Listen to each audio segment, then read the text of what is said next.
The Archangel Chronicles by Raymond. Copyright 2023, all rights reserved.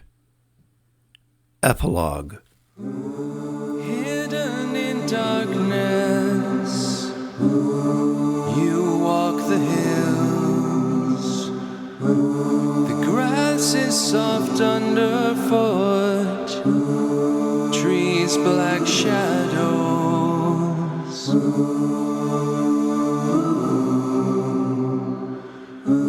You see the town in the distance, faintly glowing. No distant voices call. You are alone. You are alone.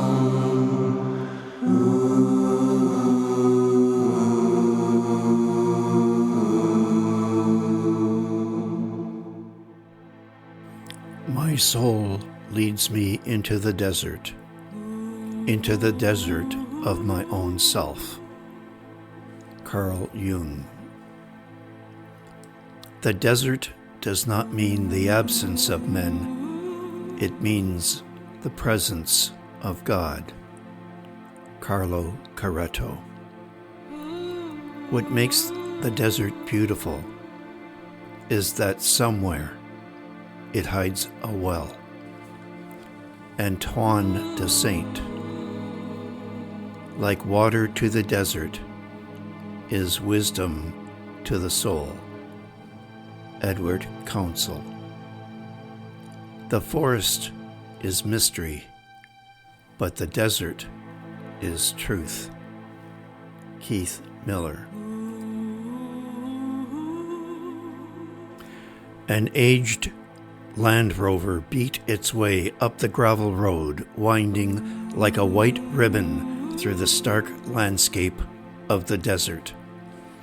Clouds of dust trailed as the truck made its way, ducking and weaving around potholes big enough to swallow it. The battered vehicle, fenders rattling with the effort, climbed from the vast, rock-strewn, wind-scoured floor of the desert into the waterless mountain passes, slowly ascending higher and higher, gears shifting as it dodged, bucked, and skidded around curves and switchbacks carved into the very shoulders of the towering heights. At last, the vehicle rounded a bend and came to a place where the road leveled off and ran up to the gates of the desert monastery, which stood at the foot of another mountain. In the distance, the driver could see the footpath that led from the back of the monastery and wound its way up the steep, arid slopes to the top of the mountain. The driver knew he had come at last to the place he was seeking. There were two people in the car, the driver and a companion. They had traveled a long way down the difficult desert roads and were happy to be able to get out of the vehicle and stretch their legs. The driver, clad in a white linen shirt, cargo pants, and hiking boots, took off his broad-rimmed safari hat and beat it against his leg, releasing a cloud of dust. He reached into the rover and grabbed a canteen. Screwing it open, he took a long drink, the water overflowing his mouth and running down his neck.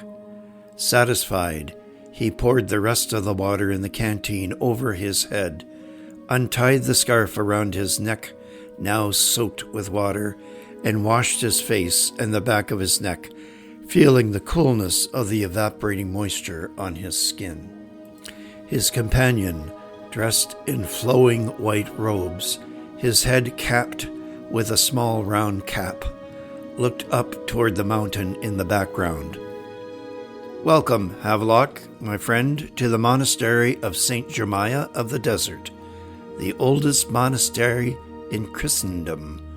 And there, at the top of the mountain, is the heritage of the blessed founder, where it has stood since antiquity.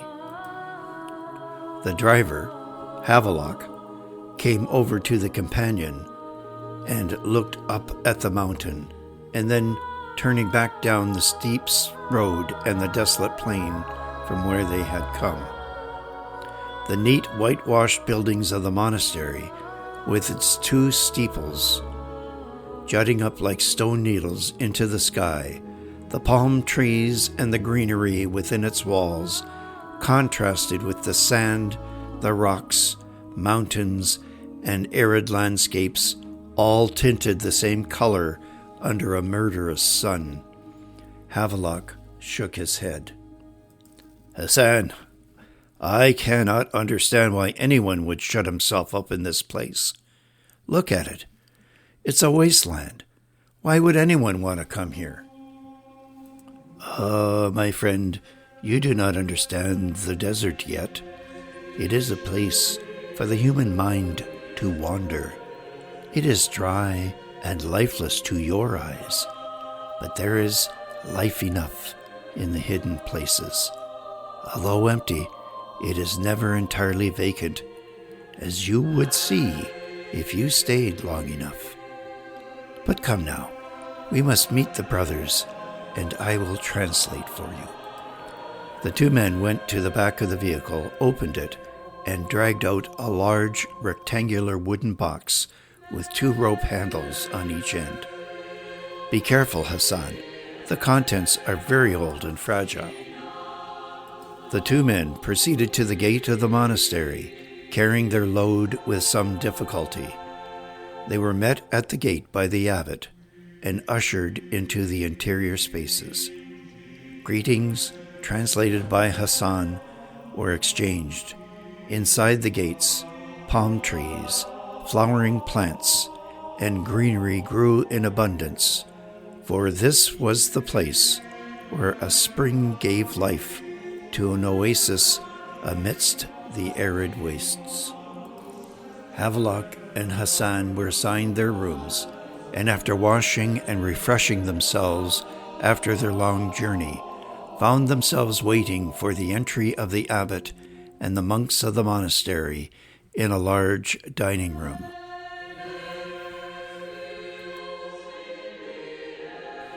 A sweet, haunting sound of dozens of voices chanting hymns in harmonic tones filled the room as the procession of bearded monks, dressed in black robes, led by the abbot with his long white beard, came into the dining hall.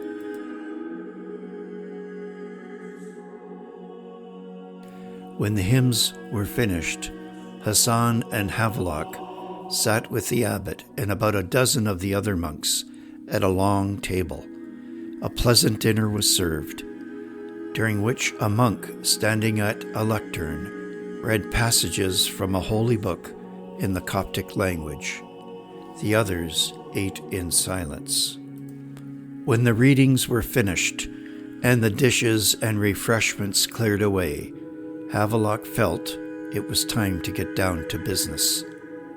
"Hassan, will you please tell the Holy Father Abbot that we are grateful for the invitation that brought us here? Can you ask him when it might be possible to meet the hermit? For we have come a long way to get here, and we are anxious to get on with our work." Hassan translated the request with an attitude of extreme reverence. He received a reply from the abbot and turned to face Havelock. "The Holy Father says this, that the man you seek is not a hermit. He is an anchorite, and he is not here in the monastery." "Anchorite? What is that?"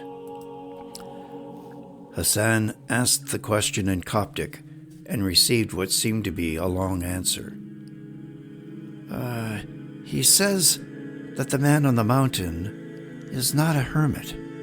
He is an anchorite, a holy man. He is not here, but stays alone in his cell, in the chapel next to the cave of St. Jeremiah at the top of the mountain. He stays alone like a hermit, but he has taken a vow of stability of place to live in his cell. He has been consecrated with certain rites like a funeral and has died to this world. He is a very holy man, a living saint. He asks if you brought the holy scroll with you. Havelock looked at Hassan. How does he know we have the scroll with us? Hassan asked the question of the abbot and got an answer. The anchorite has told him of the scroll. It is one of the chronicles of the archangels. They have been known since before the founding of this place, but they were lost, and now you have found one of them. Havelock could not disguise his growing excitement. One of them? That means there must be others. Ask him why the holy man has summoned us here. Ask him how we will visit this anchorite if he is not here, and whether he will speak to us. Again, Hassan, in reverent tones, made these inquiries of the abbot and received a reply. He says, we must make the climb to the cave at the top of the mountain where he awaits you. He knows you are coming. You must bring the scroll up with you. You must go there in the morning, before the heat of the day, before the first light.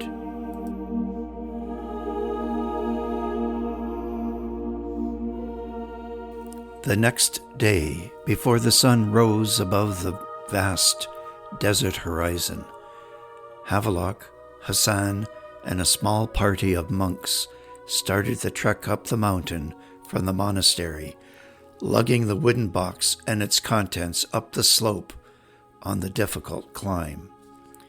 As they walked along the difficult path, lugging their box, the first rays of the dawning sun pierced the darkness. A few moments later, the unconquerable sun rose above the shoulder of the horizon in an orange burst of brilliance, rapidly casting away the shadows from the eastern slopes of the mountain. It did not take long for the now murderous sun to heat up the air, and the light and heat of it began to radiate off the rocks and gravel of the path. Havelock sweated profusely at the effort, and found that he had to pause frequently to catch his breath. He heard a screech, and looking up, he saw an eagle circling high above the mountain. The sun was high in the sky before they reached the cave of St. Jeremiah and the chapel at the top of the mountain. A smaller, whitewashed stone building with thick walls had been built and attached to one of the chapel walls. This was their destination. The party carrying the box stopped outside the front entrance to the cell. One of the monks fumbled about with a ring of old keys that contained one very large one, which he fitted into the lock of the iron door at the entrance. He spoke a few words in Coptic as the door creaked open, metal upon metal groaning. He gestured to the others to follow him into the cool interior, out of the sun. Inside, from floor to arched ceiling, was another barrier, again made of iron. The barrier had several small doors. The monk with the keys knocked gently on one of the lower ones and said a few more words in Coptic. It was all very reverent. The small door opened, and the monk with the keys passed a bag of food prepared at the monastery into the cell. A small door in the iron wall, higher up, at about eye level, opened, and Havelock stepped forward, peering into the narrow cell. He saw a bearded man of average height, blue-eyed and of indeterminate age. He wasn't exactly old, and he wasn't exactly young either. He was dressed in a simple white tunic, belted with a sash of some kind, and stood barefoot, smiling at Havelock. He spoke. "Mr. Graham Havelock, I presume?" Havelock was at a loss for words. "Why, yes," he said haltingly. "You speak English." "But I don't even know your name." "I am Adam, Mr. Havelock. Thank you so much for coming. I would invite you in for a cup of cool water, but as you can see, my lodgings are quite small and Spartan, and you would not fit in here." He looked to the monk who carried the keys. "I will ask Father Abraham there if he can open the locks to this iron wall. This is a place just inside the chapel where we can all sit and have a chat." The interior of the chapel was cool with its thick walls and offered a respite from the blazing sun. It smelled pleasantly of incense and candles. The party, together with Adam, gathered in the foyer, where there were enough seats for all around the wall. "Adam, please call me Graham. We have come such a long way to see you. But tell me, why are you locked away in a cell way up on this mountain? Would it not be more comfortable down there, at least, in the monastery?" "I am locked in this cell for my own protection, and for theirs," said Adam, gesturing to the monks. "Protection? I don't understand," said Havelock. Adam nodded his head and stroked his beard, lost in thought. After an uncomfortable interval, he spoke. "I am not the first to come up here and accept the role of recluse. Many would think that I have come here, like others before me, to escape the world. The desert is a place of emptiness, but it is not empty. Many would think that this is a place of solitude, of peace, and it is. But it is a place where there are no distractions. It is a place where we are forced to confront our inner selves without compromise. There are times when these spaces are not empty, but filled with light and choirs of voices. And then there are times when we are forced to confront the enemy and struggle with him, sometimes physically. We fight for your very souls. But this is all hidden from you. You go about life's daily joys and sufferings, blissfully unaware of the great battle being fought in the unseen spaces of this world. So when the struggle comes here, it is best to be confined to a place where my physical safety is assured. But that is not all." "Not all?" asked Havelock. "What do you mean?" "I mean, well, that is difficult to explain. You will not understand this, as I do not completely understand it myself. But sometimes I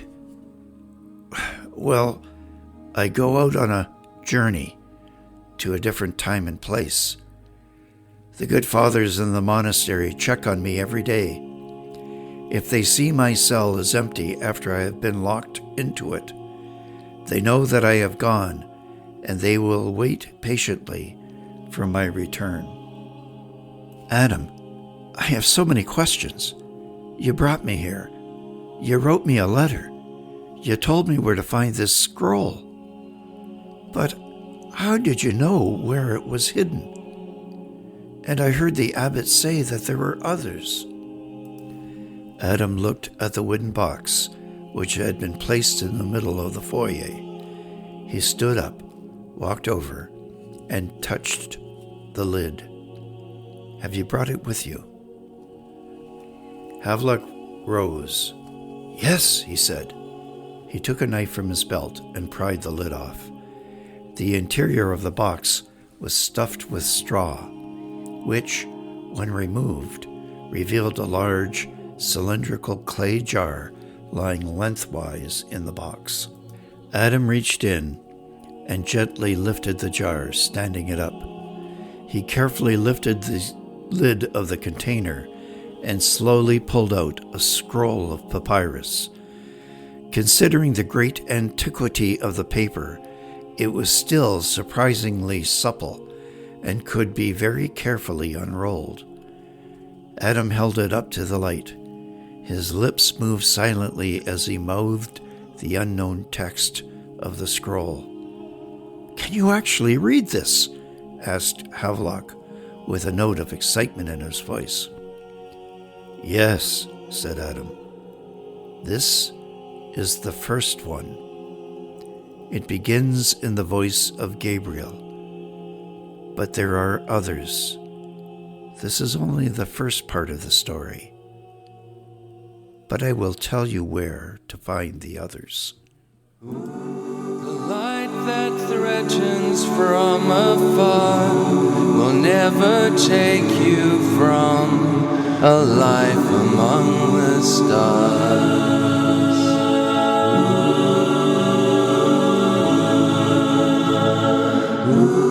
The light that threatens from afar will never take you from a life among the stars.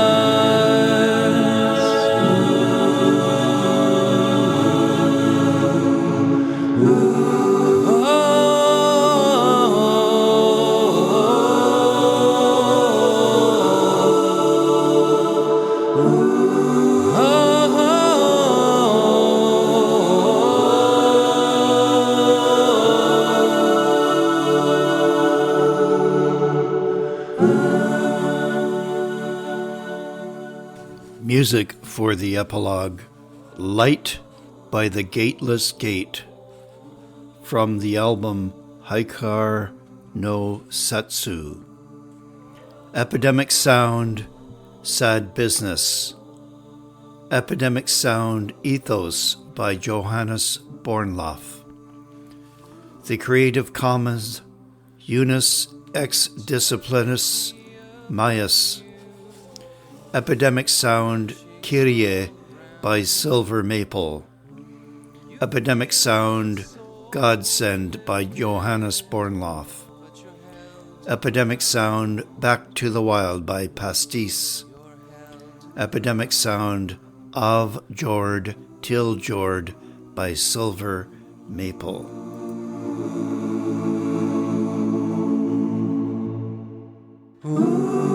Light that threatens from afar will never take you from a life among the stars.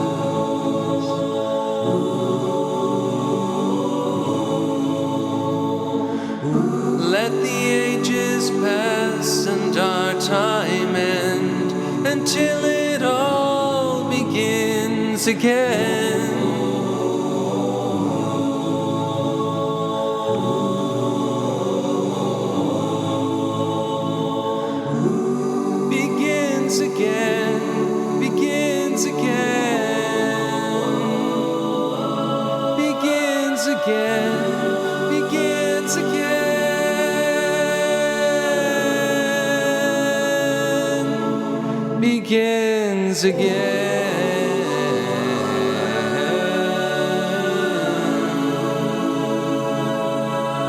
Begins again.